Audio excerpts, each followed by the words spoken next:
It's really striking when you come to think about it. For most of the decade before the pandemic, rates were pinned at zero or even negative in the Eurozone. One big difference from the pre-pandemic period is yields are at attractive levels, both in absolute terms and relative to the prospects for even sticky inflation. And in the context of a global economy that's held in, and a U.S. economy that's over-delivered in terms of resilience. We have to go back to comparisons well before the GFC to see the kind of yields that we are seeing right now in core markets. But on a going forward basis, we do expect to see some more differentiation. The U.S. being more resilient in terms of activity, maybe with somewhat stickier inflation. European economies slowing more, transmission mechanism for policy operating differently. And those have consequences not just for rates markets, but also in credit and in currencies. And I look at it, just across the industry.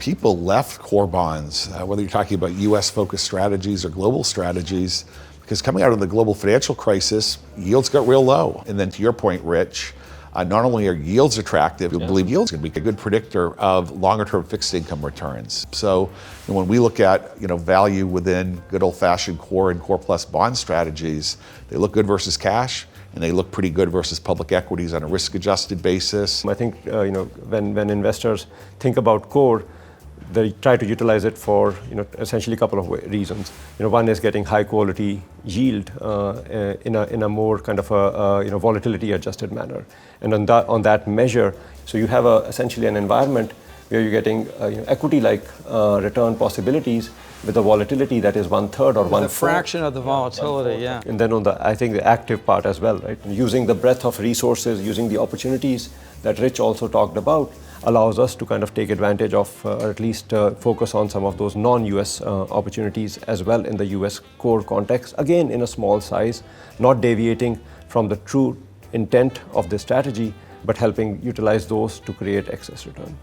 In terms of the decision-making frameworks, a lot of what we're doing is what we've been doing at PIMCO for several decades. We have resources around the globe covering every sector of that market. So in some sense, it's really as simple as leveraging the great ideas across the platform, consistent with our top-down themes. I think one thing I've noticed in my time here is how oftentimes what starts as a macro conversation naturally moves into a sectoral conversation. So it's not just top-line GDP, it's policies, Washington, regulation of financial institutions creates sectoral winners and losers. And probably we're seeing more of that in the current US macro environment than we've seen in a very long time. I think now we have a lot of tight interactions both within the team, looking at ideas that are relevant to the total return strategy itself. So I haven't been as excited in a long time to work with you on this strategy and to take advantage of what looks like,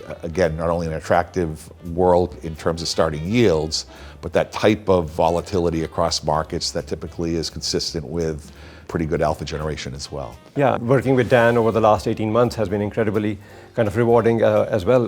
Dan brings a unique perspective with having run income for over 15 years. To join the core team, core is in the firm's DNA, and it's a strategy that's critically important to us.